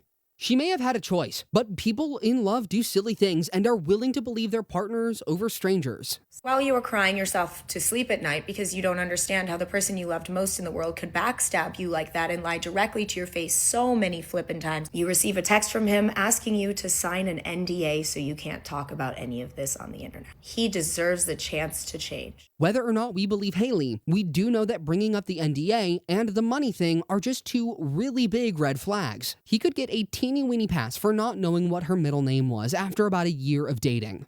Texting another woman and deleting messages? Well, maybe his ex was having a panic attack and he didn't want Haylee getting caught up in the mess. Maybe he did fall on his phone, like he said. Maybe he did drink a whole bottle of whiskey because he was super excited to meet her parents. But tagging him and paying him to be in her videos, paying off his credit cards, paying for his Uber, not knowing the name of her pet dog, flirting with other girls right in front of her, turning off his iCloud updates? Well, those are just so hard to defend.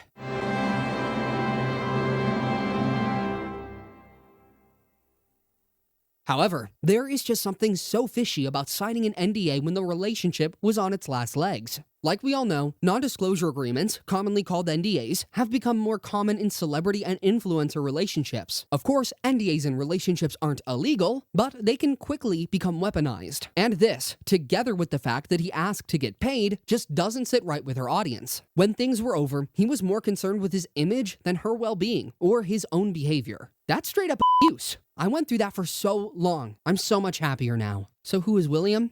William does not exist. William is a satirical expression of the hurt, control, and manipulation I experienced by my abuser. To anyone experiencing the same thing, you are not alone. You may feel it now, but you have strength beyond your imagination. You have the support of women and men across the world who have shared this same experience. And you can't even imagine the life you will have once this is over. I know it feels like nothing will make the pain stop or break the dangerous cycle. And I know it feels like no one can understand the fear or the threats or the manipulation that leaves you motionless. But it's so important to know one thing. None of this is your fault. You are so loved. Thank you for being a part of my healing journey. As Haylee's messages and videos continue to flood in, the internet split into camps with different views and perspectives. Camp 1 felt she was generally being overly dramatic for the sake of views. To them, the whole thing was just another insecure publicity stunt. She is so thirsty and insecure. Camp 2 felt her constant posting and reels were signs she wasn't over him, and that they were bound to get back together. The fact that she's still not over him proves she really cared about him. Sending lots of love. Camp 3 pointed out that she had been warned from the start by another influencer. To them, the signs were there. Ignoring red flags doesn't make them disappear. It just delays the fallout. Some even went farther, saying that putting the relationship online so openly only amplified the damage. Girlie, it's okay to step away from social media and go through the journey of a breakup and healing. However, reactions to her storytime posts have been blowing up everywhere. And if you're ever scrolling through TikTok comments after a dramatic post, you know it's like a social experiment happening in real time. Many responses are raw. I got angry from, he never buys food for himself. Oh, I bought everything. My ex was like that. Then when I would wear makeup, he would accuse me of cheating. They put you down to make you feel like that, so you are grateful to have them. Now it's been years and strangers are more kind, and he wants to start over. I'm glad you found your worth. Stingsy still has some of your headspace. Many others are judgmental and provocative. Good. Standing up for yourself. How did you get my hat? We're all so proud of you for that, Haylee. You're absolutely stunning. Plus, you have William now. Every girl I ever talked to told me you were bad news. You called them crazy. God, I hate the way I called them crazy too. You're so convincing. How do you lie without flinching? But everyone's just sticking around for the drama, and it just seems like the drama is not coming to an end anytime soon. Apparently, there are a few people who feel Haylee might be making things up. Yet, they're best friends. Because of her constant trolling, I can't even understand now if it's trolling or not. If she's talking about her last boyfriend, according to his TikTok, he left her because she was cheating. So, I don't know what the fuck she's talking about. As the accusations continued to circulate online, Kyle Vieira eventually attempted to respond. Rather than remaining completely silent, he addressed the situation in a series of statements and posts where he pushed back against many of the claims being made about him. In his response, he tried to deny several more of the serious allegations and suggested that parts of the story being shared online were either exaggerated or taken out of context. Kyle also subtly spoke about the pressure of having personal conflicts discussed publicly. According to him, the situation had turned into a wave of online judgment where people who did not know him personally were forming strong opinions based on fragmented information. At the same time, his response did little to slow the discussion. If anything, they added another layer to the unfolding drama. Supporters pointed to his statements as proof that the story was more complicated than it seemed, while critics argued that the explanations did not fully address the concerns that had been raised. Looked like an answer to Haylee's video. Boy, you cheated on my queen Haylee. Why is you playing with her feelings like that? I didn't. She left a comment somewhere. Do better. By that point, the situation had already moved beyond private dispute. It had become a public narrative playing out across the comment sections, reaction videos, and endless TikTok threads. And every response only seemed to pull more people into the conversation. Yeah, do better. Pay off your own debts while you're at it. Despite the growing controversy, Kyle Vieira did not lose all public support. Even as accusations and debates spread across TikTok, a portion of viewers continued to defend him. In comment sections and discussion threads, some fans argued that the internet was rushing to judgment based on one side of the story. They pointed out that relationships can be complicated and messy, and that outsiders rarely have the full picture. I'm really sorry for everything that's been happening. I don't know the situation, but what I do know is that I loved both you and Haylee. And even though you guys are together is over, I still love you both as individual people. Others believed the backlash had turned into a form of online pile-on. To them, Kyle had become the target of a wave of criticism that had grown far larger than the original accusations. They encouraged people to wait for clearer evidence before condemning them. There were also followers who simply felt sympathy for him. Watching someone become the center of viral controversy can trigger a different kind of reaction online, where viewers begin to push back against what they see as collective outrage. I'm sorry you're getting so much hate from Haylee's fans. I realize she put a comment somewhere on one of your videos saying y'all ended on good terms, but she's at the same time posting breakup shorts like he's blocked. It's very confusing. Hope you're doing well. As a result, the conversation around Kyle never became completely one-sided. While many people remained critical, another group continued to express support, reminding everyone just how divided internet audiences can be when personal stories become public drama. Yo, man, you both were good together. What happened? And of course, all this brings us back to the conversation about content creators and their private lives. And this goes beyond Haylee's specific situation. Haylee has said her goodbyes to what she calls one of the most traumatic periods of her life. But is it really the end? I'm not gonna come on here and ask for like forgiveness. I'm just gonna ask that you guys like hear me out a little bit. I made a tiny little mistake, and that it doesn't mean I don't like her. I love her more than anything, more than literally anything. Haylee isn't just a small town girl who fell in love. She's an influencer. Her life isn't lived quietly.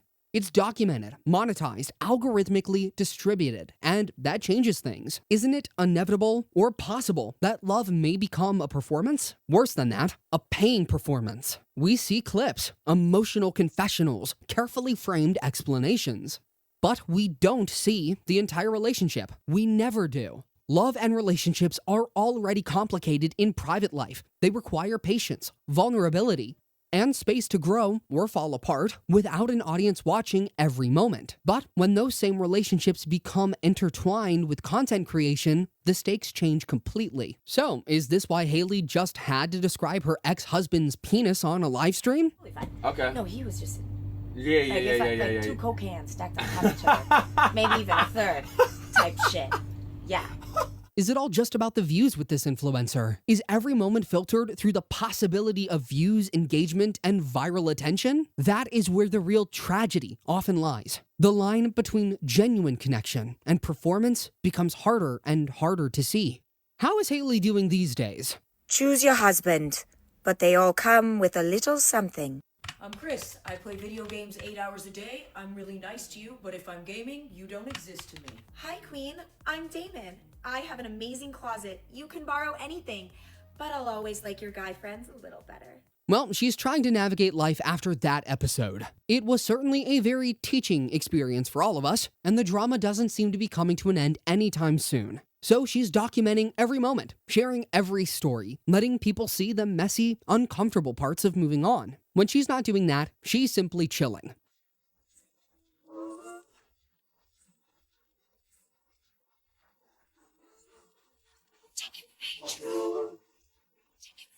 Haylee Baylee is not the first influencer to go through a public breakup, and she certainly won't be the last. We can guarantee ourselves there will be many more, probably from the couple's content and family vlog department. But in her case, the episode, the moments before the episode, and the moments after the episode all point to something really weird. I recently went through a breakup of sorts. I have been with this person on and off for about 1.5 years of my life, and at one point thought I was going to marry this person. But unfortunately, over the last couple months, I've been told a lot of things and uncovered a lot of things about the relationship that have just put me in a really weird mental headspace. When the breakup happened, the tone shifted, subtly at first, then unmistakably. The man who had once been described in warm terms slowly became a shadow in the background of her storytelling.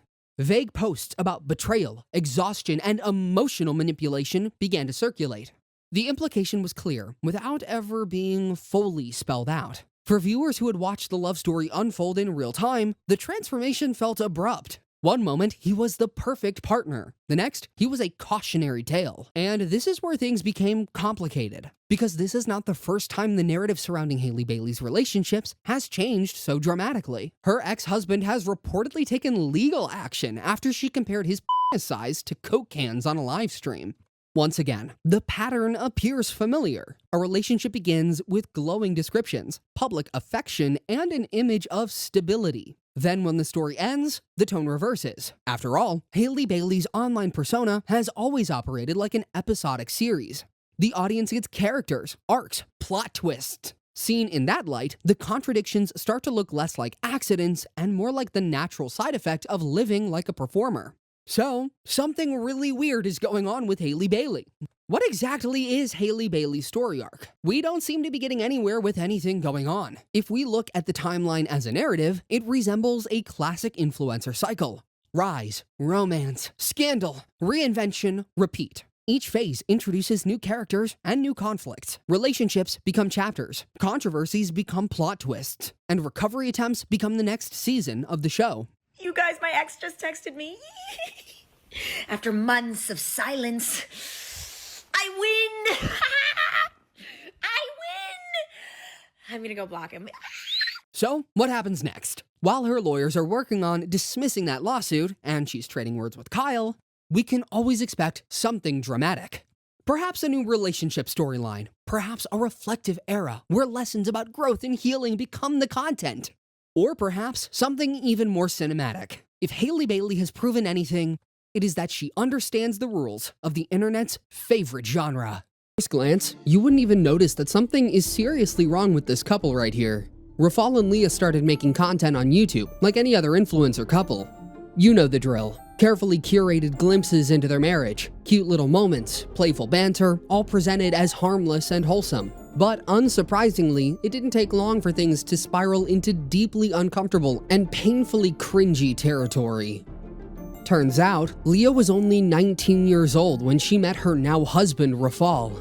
And can anyone guess how old Rafal was at the time? Go on, take a wild guess. Well, he was nearly 41 years old. And if you think that's the worst part, buckle up.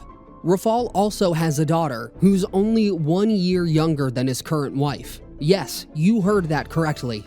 Now, while this information may sound incredibly gross and unsettling to many viewers, we wouldn't even be discussing these two if they weren't so committed to reminding the internet about it themselves.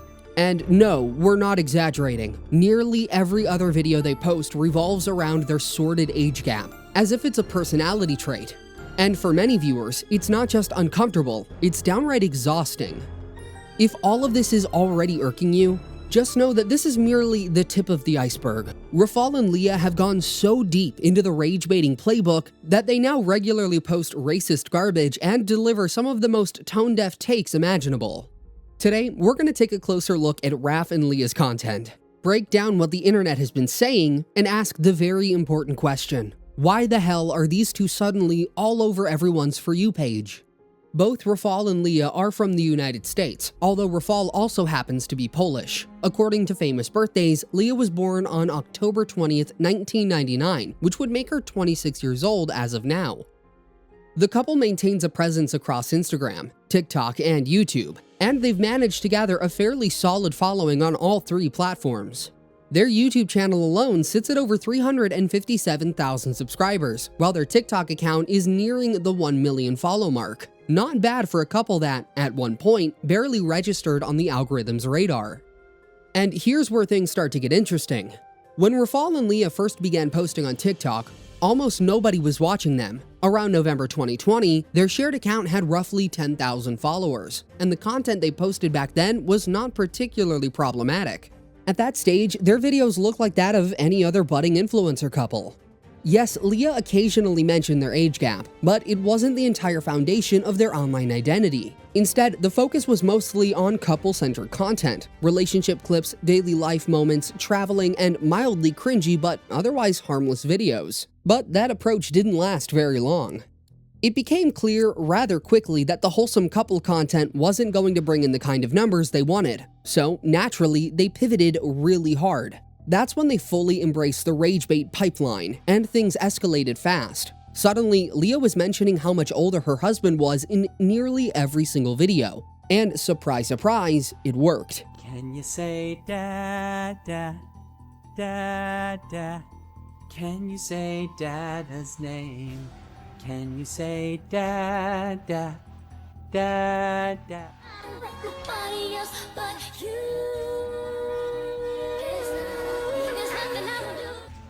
He's a little bit older, like super old. Got a bit of a tight apart from a city that's colder. But damn it, he's so hot. He knows when I'm sleeping.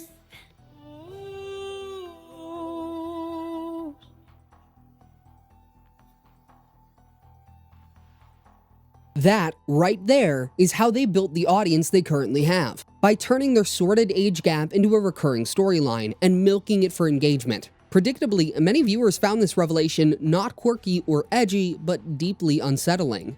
The backlash came swiftly, and most of it was directed at Rafal, particularly once people learned that he has a daughter who is roughly the same age as Leah. There are even a few videos on their channel featuring Rafal's daughter, and quite frankly, they are deeply uncomfortable to watch. Can't stop myself from looking and noticing you, noticing me. Watch out, I've seen a type before. That girl is so dangerous. That girl is so dangerous. That girl is so bad. Gonna make me need better, know that. Caught you with your friend, you ain't even have me lying. Know that, got me. It's disturbing that both Leah and Rafal's daughter look the same age. While some viewers have speculated that they might be lying about their ages for attention, that theory doesn't really hold up. Rafal very much looks like a man in his 40s, and Leah undeniably looks young. She's also introduced her parents multiple times on her page, and they appear relatively young themselves, further supporting the claim that Leah isn't lying about her age. And just when you think it can't get more uncomfortable, here's one final detail. Rafal and Leah's mother are only 4 years apart in age. We don't really know what to say about that, other than the fact that it's deeply unsettling and frankly gross. These are just some of the many ways these two continuously remind people of their age gap. Sometimes they talk about it directly, and other times they dress it up in a creative little script that essentially translates to, "Please, for the love of God, comment on our age gap relationship." And no, this isn't accidental. It's very much intentional. Sun comes down, getaway car for two young lovers. Me and the girl straight out of town, over the hills and undercover, undercover, undercover. She said, green, green grass, blue, blue sky. You get this whole party on, baby, I die. This particular video is a perfect example of how they genuinely have nothing else to discuss on their page besides, you guessed it, how old they both are.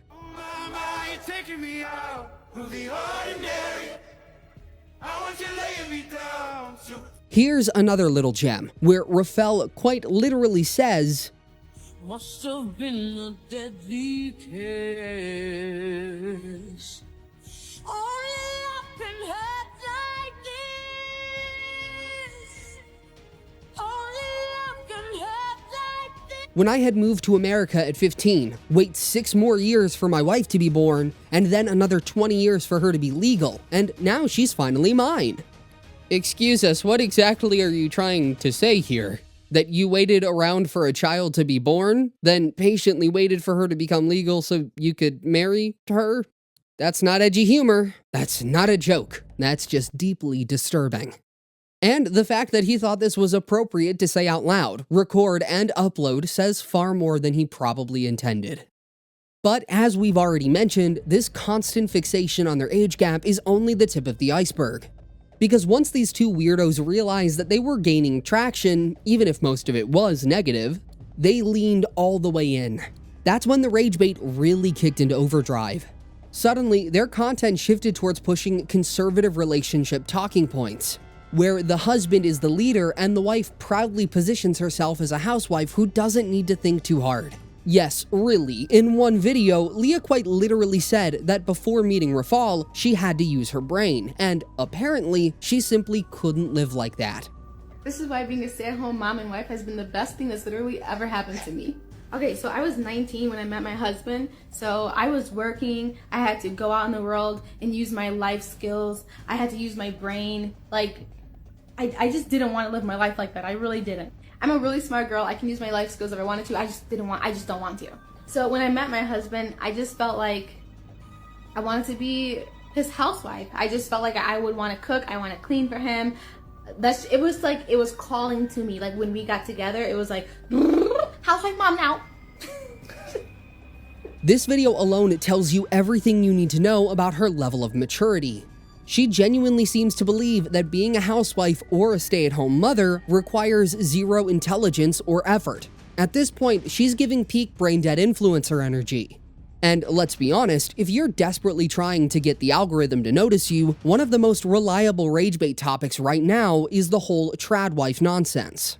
These women preach about rejecting modern work culture while actively earning money through ad revenue, sponsorships, and platform monetization. So working is bad unless it's paying them.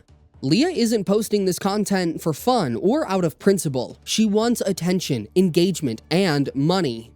And she's getting exactly that, which makes all of the he pays the bills, he's the leader, and I don't need to think talk exactly what it is. Performative nonsense designed to keep people arguing in the comments. Here's another TikTok she posted, where Leah claims she can do whatever she wants until the second her husband says no, and then suddenly it's a no.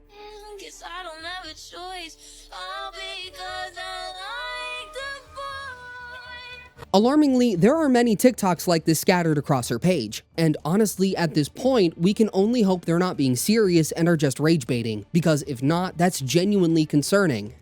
Around this time, their rage bait content was completely out of control. It wasn't subtle, and it wasn't clever, it was just bad. And unfortunately, it worked. This is exactly the kind of content that helped them grow their audience. As their visibility increased, viewers also started noticing some very interesting inconsistencies in their story about how they actually met. A TikToker named Life of Riley92 even posted a video breaking down the contradictions and exposing what appeared to be a blatant lie about their first meeting. Something is not right here. Because we have like a ton of videos on where we met, we talk about it a lot, but we met at a bar in 2019. I thought she was older because she was out at a bar.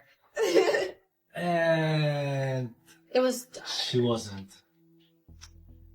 I was wearing a ton of makeup. Like, this is nothing. Lots of makeup. Yeah, now I'm more natural. I wear fake eyelashes, like popping eyeshadow.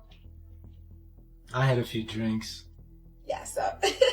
But even okay, let me just say this real quick. But like I said on all of our other videos, I didn't even know how old he was when we started hanging out. We just hung out. How come? So I was working and, so I was a waitress. I keep seeing this guy like stare at me, he's not even in my section. So I'm ignoring him, so I'm like, I'm not gonna go over there, I keep staring. I'm doing my own thing. I'm going back and forth, doing whatever. And I come back out and he's still like on my case, like. You. I figured if I stare at her, she's the only cute girl in the whole place. So I figured if I stare at her long enough, I'll get her attention, then she'll come to me. And then finally she starts looking at me, so I'm like.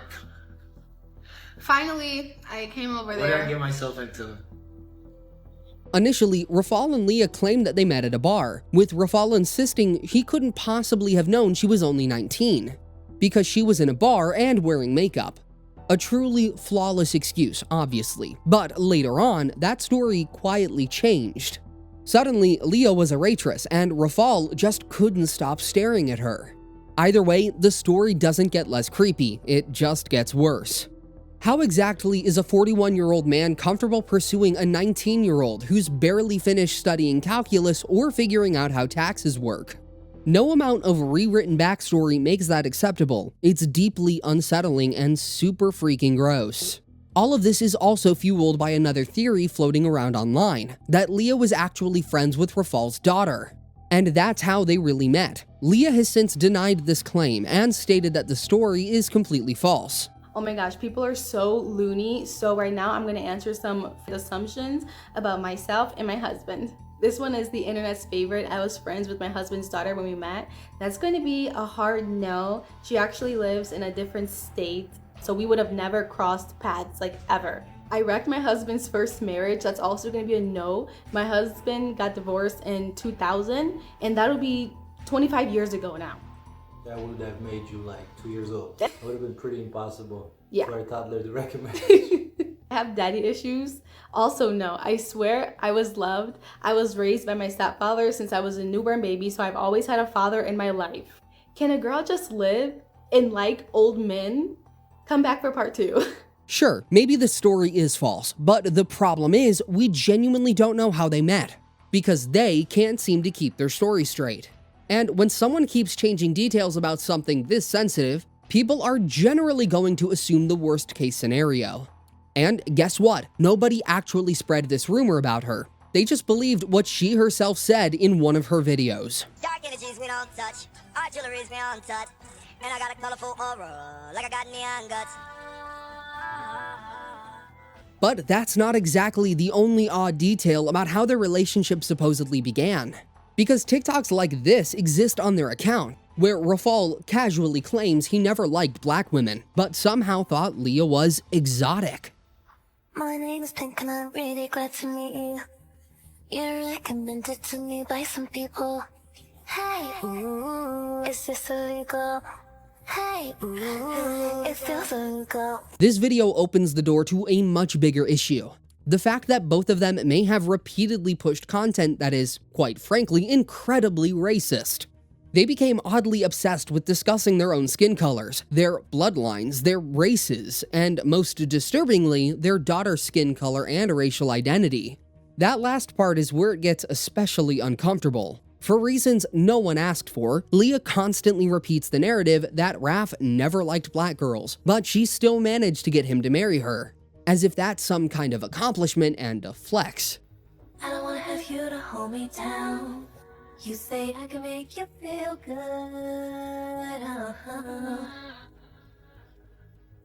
You say I can make you feel good.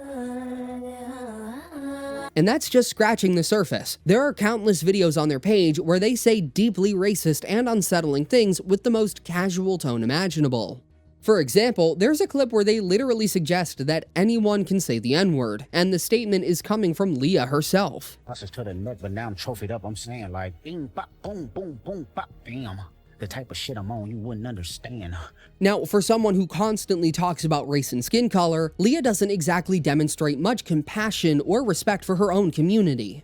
And we say that because she has repeatedly implied that white men are somehow superior. Not only does she elevate white men as the greatest, but she also expresses disturbingly low and frankly racist opinions about black men. In one video, she casually implies that she married a white man specifically so he would be present in their daughter's life. This statement implies what exactly? That black men, or men of other races, are inherently absent fathers? That's one hell of a generalization. And the most baffling part, she repeated this narrative multiple times. It's not a one-off slip, it's a recurring theme. Out to play ball so we could ruin them. Mama said that it was okay. Mama said that it was quite alright. Our kind of people had a bed for the night, and it was okay.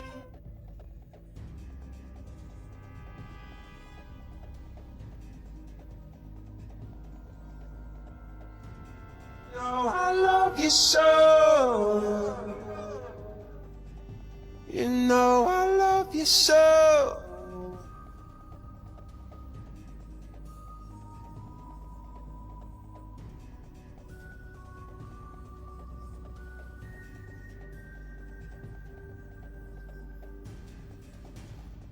So yes, blatant racism is a pattern in their content, yet somehow, despite repeatedly pushing racially charged takes, they position themselves as anti-racist and above skin color identity. Watch this video for instance that says, "Are you going to teach your daughter about her blackness?" No. What does that even mean? She's a regular kid. We will not install a victim mentality in her. We don't identify by skin color in this family. That toxic mentality breeds racism. 遗忘，遗忘，都遗忘，去年的烦恼和姑娘。魔幻，魔幻，都魔幻，今年的姑娘更漂亮。 Well, first of all, teaching a child about her cultural history and identity does not equate to installing a victim mentality. And second, and this is important, these two are in absolutely no position to lecture anyone about racism, for very obvious reasons. These two are literally obsessed with skin color, not just their own, but their daughters as well, which is honestly just pathetic. For obvious reasons, parents shouldn't be plastering their kids all over the internet in the same place.